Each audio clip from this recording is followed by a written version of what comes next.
Welcome to organizational behavior. When we look at organizational behavior, we see that it's a study of individual behavior and group dynamics within the organization.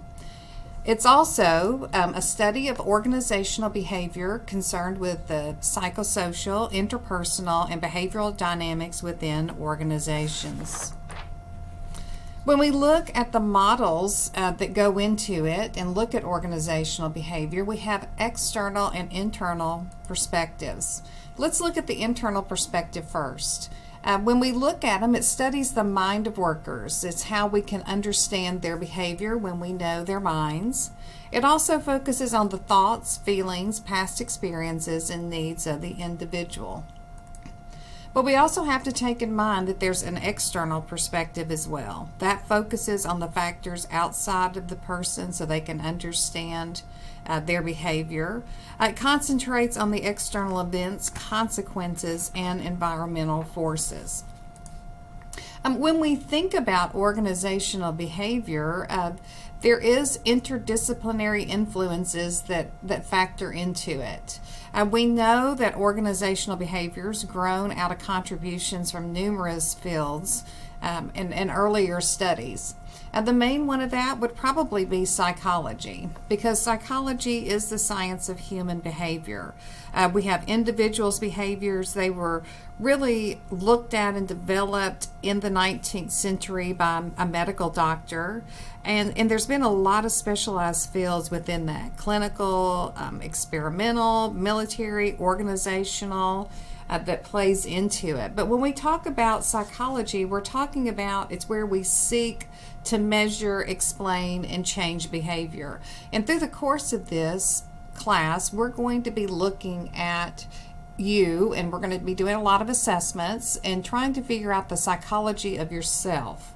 And when we look at what psychologists dealt with in the early period, in the early time, really industrial psychologists were dealing with boredom, fatigue. More recently, we're looking at personality, perception, even emotions that go into it. But psychology is that micro level. And then we look at sociology. And when we talk about sociology, it's group behavior dynamics. It focuses on the variety of roles within a society or even a culture. But it also studies people in relation to their fellow human beings. So that over the next few weeks, when we talk about work teams or group behaviors, it's really the sociology. That's where that comes out of it, and the group dynamics that go into it, such as status and power. And it is a science of society and why people act, the way that they act. And then engineering, it's an applied science of energy and matter.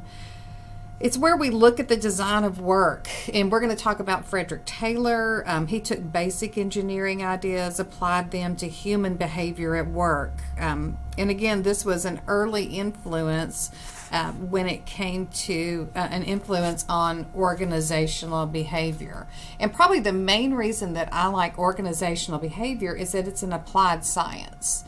So it encompasses all of this. It also encompasses anthropology, and anthropology is the organizational culture. It's the science of human learned behavior. And we can look at pathological personalities may lead to dysfunctional organization cultures. It's that one bad apple that you throw in there, but it is the differences between people in different countries, also the difference between people in organizations. And then management. It was originally called administrative science, and it's a study of overseeing activities, supervising people within organizations. And we've talked about, probably you've had some type of managerial class along the way, talking about leading, organizing, planning, controlling. All of that plays a part in management. And then medicine, it's the applied science of healing or treating a disease. It focuses on both the physical and the psychological health, as well as industrial mental health. And it contributes to the growth in the corporate well-being. We now have wellness programs that have come out of organizations that go into that. And then two, they're not listed in the textbook, but I really believe in these, and I think they're very interesting when it comes to organizational behavior, and that is social psychology. That focuses on the influence of people on one another.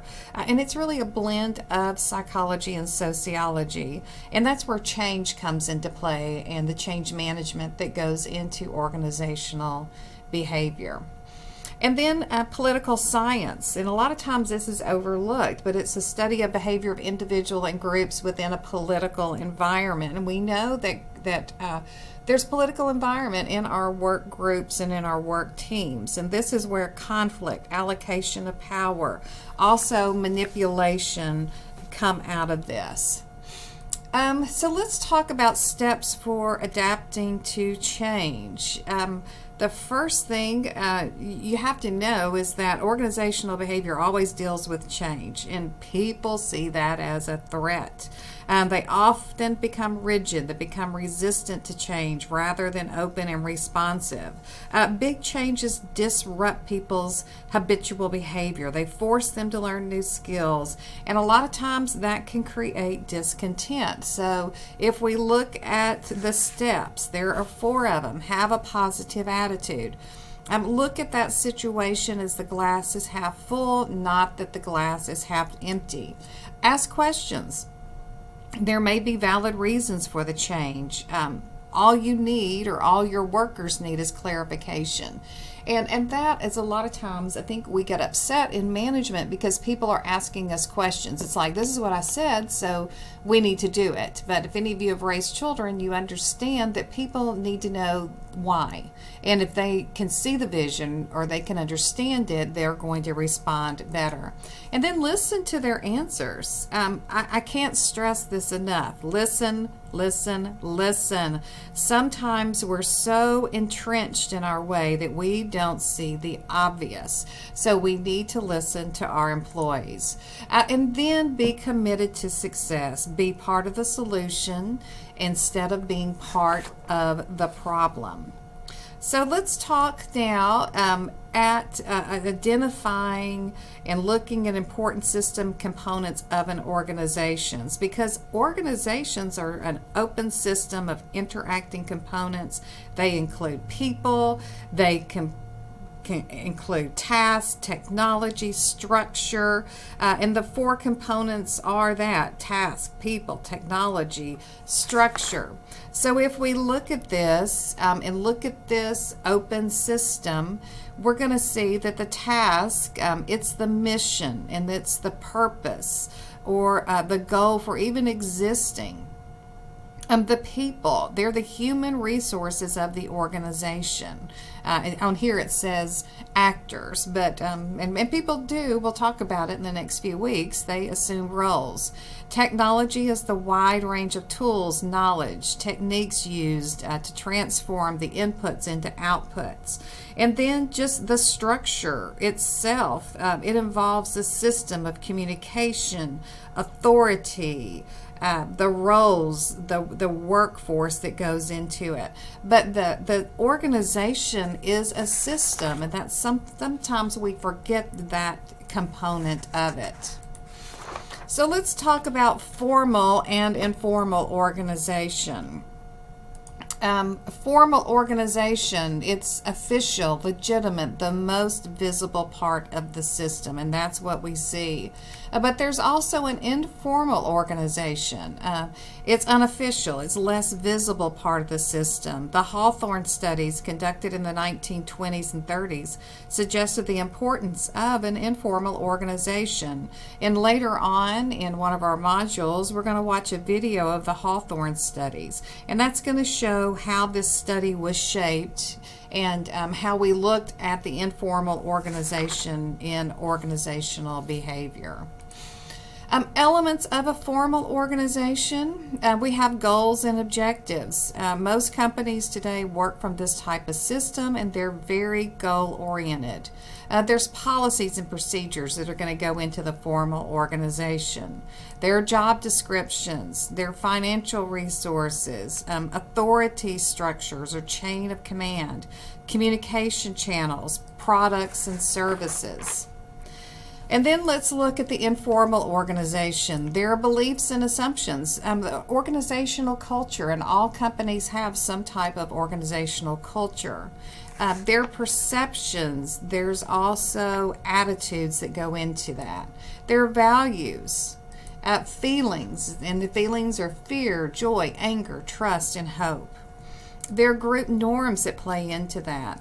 And then there are informal leaders, those that aren't the formal authority, but they have leadership qualities that others follow. And you guys probably know someone in, say, your workplace that has an informal authority that you listen to, and someone that you can trust within your organization.